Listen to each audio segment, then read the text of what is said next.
Hey everybody, welcome back for the final time, the fifth and final time, here to the Shadows over Innistrad pre-release here at Champion Card Collector in Poughkeepsie, New York. I am here with Chris. Chris, you previously spoke with Steve from the store here, kind of about what you were hoping to get out of Shadows over Innistrad, what you were hoping to see, what you were hoping to pull. Did you see or pull any of those things? Yeah, I kind of wanted to go in a flying spirit deck, and I kind of figured I'd go into blue because many of the there's a lot of powerful spirits in blue, and I knew flyers are always good, evasion's very good in a format like this, and I ended up not being able to play my blue because my blue pool was really, really weak, but I ended up with all of the strong white cards in that spirit deck, and I decided to mix it with red because I ended up with many good removal spells in red. Okay. So I kind of mix and match there and ended up with a whole bunch of removal and a lot of flying spirits. Okay, and so now was everything, it just kind of all worked well together? Did you open any, like, really big bomby cards or anything? Or? There are no bombs at all in this entire thing. Okay. I don't know if I played a single one of any of my rares. It's all a synergy deck. I have early... It's a red-white spirit deck that has delirium kind of built into it. Okay. I have two vessels that make spirits. Okay. You play them on 2, and on turn 3 or with 3 or more mana, you can make your 2 spirits. I played 2 of those.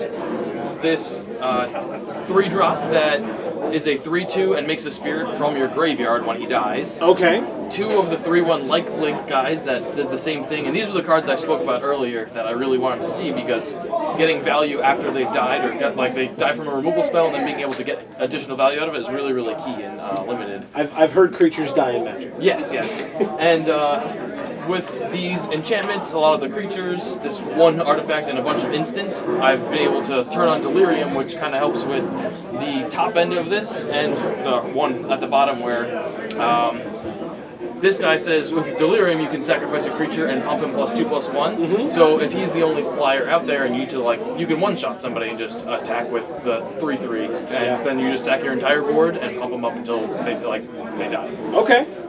So the idea is to flood the board with a bunch of flyers and then do that. The other payoff spell is Ethereal Guidance here. Okay. It gives all of my creatures +2/+1. So when I have 5 spirits out, you play one of them in Anthems, you can hit him for a bunch. I think the most I attacked for today was 37 in one attack, and it did not kill the guy. So wow. That was my draw. Wow. Was that was with blocks or with life gain or? Oh, it was just the flat damage I was attacking for was 37, and he had this thing that I didn't read properly versus just blocks a bunch of things. So okay. Yeah. Okay, and so now we are at the end of round 3. So what is your record? I'm 2-0-1. Okay. I drew once. I drew in the second round. I won the first one. I won the last one. Okay, and so with the rounds that you won, and even with the round that you drew, is there? You said your deck is super synergistic. Is there one card, or a set of cards that you could point to as your MVP?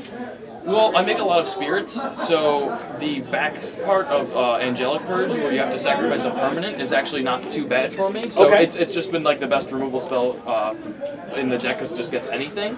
But just having the 3 Fiery Tempers has been the best thing. I've been able to I have between the 3 Fiery Tempers, that and these 2 removal spells, which destroy a smaller creature. Okay. I have so much removal that those are the big parts of it. Just being able to keep their creatures off the ground while I hit away in the air with flyers. Great. But this is that removal spell is just the best one so far. Awesome. All right. So hey, we're going into the final round. I wish you the best of luck in the final round. Thanks for sitting down and talking with us, showing us the deck. As I said, best of luck to you. Guys, we're going to close it out here from the Shadows over Innistrad pre-release. As we've been telling you, definitely subscribe down below. You'll see all the different videos that we have from this pre-release, following this pre-release, more cards to open from Shadows over Innistrad. Actually, I'm going to ask you one more question. With that, I asked someone earlier as well. With the rest of Shadows over Innistrad, what is the one card you want to open more than any other if you open a pack? I think right now it's Archangel Avacyn, but I mean it's the standout. Sounds card. like a good choice. Yeah. I've heard that from many people. Yeah. So all right, so fair enough. So guys, thank you so much for watching. We're going to close it out as I said from here, as we always say, in whichever video of ours you watch next. We will see you all next time. Thanks everybody.